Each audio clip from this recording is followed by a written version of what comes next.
quick look at Storm and Sanitary product from Bentley. Now this will be a very broad overview of the functionality of the program. First thing I need to do here is open up my InRoads dialog box, and I need to add that as a product add-in. I just launched InRoads here. If I want the functionality of Storm and Sanitary, I need to enable that. Now the idea here is that obviously it's for storm and sanitary system layout. It could possibly use for water system design as well. I've heard of people doing that, so let's take a look at it maybe along those lines. And we'll show you some of the pros and cons. Number one, I'm just going to go to my drainage panel here. And one thing I do have open is I have created a drainage database that I want to put my information into. That's as simple as creating a new one or opening an existing one. I already have it open. The other thing that I have is if I go to my project defaults in InRoads, I have accessed a drainage database which contains all the parts, if you want to think of it that way. And where that comes into play is now if I go to Tools, go to Drainage, and I go to my Structures file, that's that DAT file, or parts as I called it. So these are all the different components that are in here. So if I go to pipes, you can see we have different categories of pipes. If I want to edit in here, I can go in and make edits to the pipe itself. Or add pipes in there, add different sizes.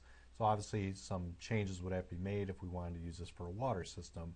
There's quite a few resources that would have to be built. Let's just take a look at how the product works and maybe some of the benefits to it.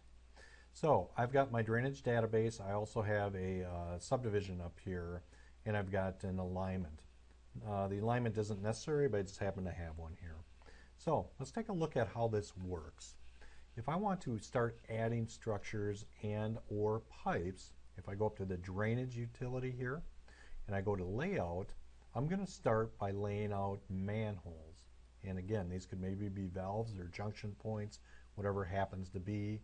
There's a lot of different ways these can be built. If I select options, I get to the options, how are they built, the size, there's a lot of different things that go with it here.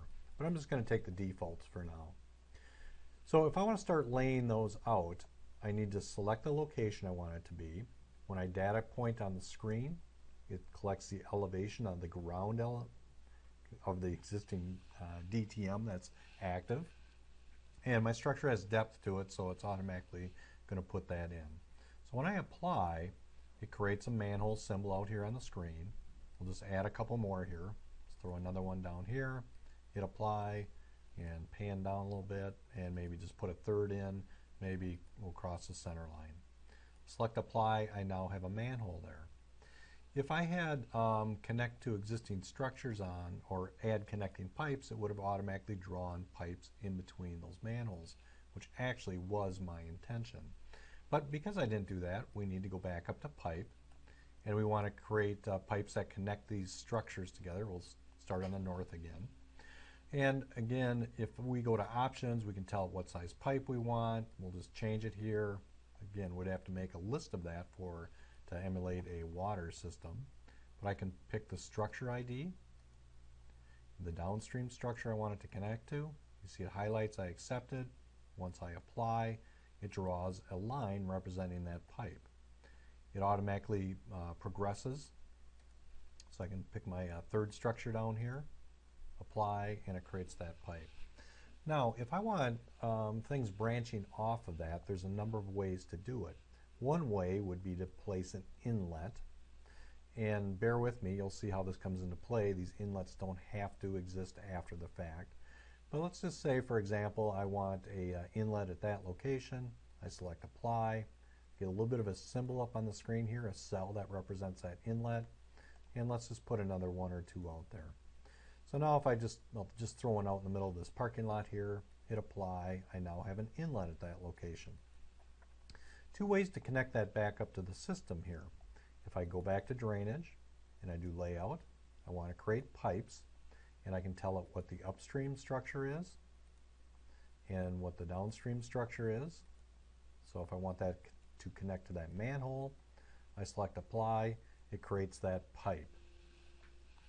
Now, if I want to connect that and I don't want to connect it to a structure, I just want it somewhere along the pipe, we can do that as well. So I'll select upstream, select that inlet, and if I want to select the pipe itself, I'll tell it it's a lateral connection. That allows me to identify the pipe I want it to connect to and where I want it to connect. So if I accept and apply, that's now created a 3D line string at elevation. And we can display solids. We'll look at that in just a minute. I want to add one more thing in here. Now, it's not part of the drainage structure, but another functionality we have is there's a utility, and I can create utilities. And one thing we need before that is, let's assume we had some utility mapping, and maybe we have a gas main that crosses, and that's just a microstation graphic. Well, what I want to do is I want to create an underground utility that represents that. So if I decide that that utility is maybe 5 feet below the surface, or that's what I've been told, I want to add that. I want to drape just the vertices of it, not the entire length of the element. And maybe I just want to say this is going to be utility number 1. It's a gas main. I'm going to give it a feature style out of the XIN. So let's go find our existing utilities here. And it's gas below grade, and I want it represented by a circle, and that happens to be a 4-inch gas main. So when I apply, I can select that element and accept it to approve it. That is now a gas main, that utility that will be represented in my drainage file. So now that I have these, let's start seeing where some of this comes into play. If I go to view number 1, I've got a 3D isometric view that I've created here, just a microstation file, and I have transparent elements turned on. We can start seeing some of those structures. But in a more detailed view, we can go to view those underneath drainage, and I want to view my drainage as solid elements. So I'm going to apply, and it shows me the 3D pipe networks along with the structures that go with it. If I zoom in here a little bit, we can dismiss InRoads for right now, maybe do some rotation. Just start rotating around the graphics here, we can see that we have 3D representations at elevation. So we can start looking for pipe conflicts, whether that gas main runs through our water line or sewer line or whatever happens to be. Now, there's no automatic clash detection that's going to happen. At this point, it's all visual. But the interesting part about this is that if I flip back over to view number 2 here, I can show you some previous work that I did, is that if I pan out here, you can create profiles. And in that profile, you can project inlets, manholes, pipes to a profile. So we see existing ground, we see the pipes, we can see some of the annotation that we can get out of there, and also some drafting note annotation that can be added as well. Now that's a profile view, but this also applies to a cross-section view. So if we create cross-sections, we can see the structures and we can see the pipes as well, whether it's at a structure or maybe it's a crossing location that's been projected onto that cross-section. So we're really starting to work with 3D elements, and we have a 3D model, so we can work with that information in that format. Now if I just go back to the isometric view, just because it's a little bit more interesting to look at, we do have these structures on here, and we don't necessarily need to keep those on or in the design. If I go back to my InRoads and I go back to drainage, we can go to structures and we can delete structures. And I'm just going to remove this manhole. Maybe it's really just a junction there. It's not, and I don't have a manhole at that location. You can see that I can remove these structures. It gets back to the 3D line work that was there. But if I go back and redisplay my solids, I still have the pipe networks that were there. So now I'm starting to look maybe more like a water system or just a storm and sanitary or whatever without the structures. They're still at the elevations they were at. Those elevations are determined by the structures that you connect, or you can draw them at a specific elevation, or you can edit them to get them at the elevation you want. Now, those are in a drainage database. They're not features in a surface, so we can't run Quantity Manager, but in the drainage or storm and sanitary module, we can go to Tools, Drainage, and we can run queries. Now, I guess I need to open a query database here. No, wrong spot. I need to get to the standards and drainage and get to this query database. It's just report formats. So now that I have that loaded, I want to report on the pipes, and we have different ways that we can query. We're just going to say based on the name, and if I apply, it says I created a query with 5 pipes. If I want to create a report on that, I can select that, and I need a report library as well. So let me go get that.